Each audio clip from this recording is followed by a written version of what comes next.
So today I want to go over something that's going to seem very controversial compared to other things you've heard maybe growing up throughout your life from your parents and your teachers, but even from the fitness world today. So very often we are told that we need to have good posture when we sit. And when we think of good posture, that reminds us of sitting tall with our shoulders down and back. And there is no way anyone could maintain this posture for very long, okay? Because even just getting here, I can feel my back muscles tensing up, having to hold me in this posture, all right? We never want to have our muscles working that hard when we are sitting, especially if we are having back pain, all right? So if somebody who has back pain, a lot of times they're already overusing their back muscles, specifically their low back muscles. So we need to really try to train those muscles to let go and relax when we're sitting, but also throughout the day with other activities. If you think about it, if I would have you make a fist just like this and hold that fist for 1 hour to 6 hours a day, depending on however long you're sitting, your muscles of your forearm, but even your bicep a little bit, would be very sore by the end of the day. That's basically what our back muscles are doing whenever we're sitting upright. They're making this fist all day long. So what I propose is we do the exact opposite and actually do everything that somebody's told not to do, which is relax and slouch, okay? You can already see if I asked you which posture looked more relaxed, A or B, I hope you would say B, okay? We really want to let those low back muscles go. I'm seated, so my weight is centered right over my pelvis, and I could stay here forever, no problem. Versus if I had to stay here, that's when my back would probably start getting sore just because those muscles are overworking. Okay, so sometimes it's very hard to let those muscles go because they are on and working all the time. So sometimes our breath is very useful to help calm those muscles down.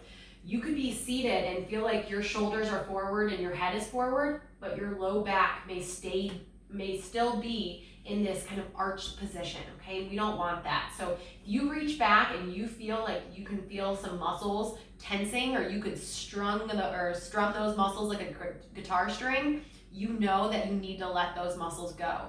So if you can just take a nice, easy breath in through your nose, and now just sigh all the air out.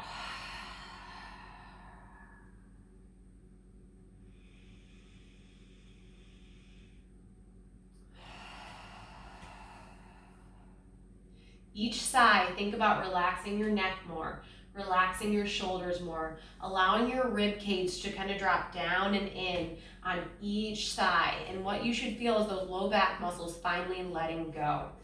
Okay, so just hang out here, take a few deep breaths, and then when you're in this position, we can now breathe with such better patterns. What I mean by that is when I'm breathing now, if I take a nice big breath in, I can feel my back expanding with my breath. I can feel my sides expanding with my breath. When we are bolt upright, our muscles in the back are inhibiting any air or movement in the rib cages in the back. And so now the only place I can breathe is out through my belly or up through my chest. And that's unfortunately how most people breathe. So if we can really relax our low back muscles and just learn to take a few slow, very relaxed breaths in this position, that in itself can make such a big difference for people's back pain, especially because sitting is what we do most of the day, unfortunately. And I could give people exercises that maybe take 10 minutes a day, but if I can get you sitting in this relaxed position for the other 8 hours of the day, your back is going to be so much happier. So I know this goes against everything you have probably ever heard, but give it a try, because if you're still having back pain and still trying to have good posture, obviously something isn't working. And this even includes taking out lumbar supports, especially in cars, because we don't want that back being pushed in this position. Yes, maybe those muscles aren't having to work as hard, but they're still being in that shortened position just from our spine having that little bit of a curve.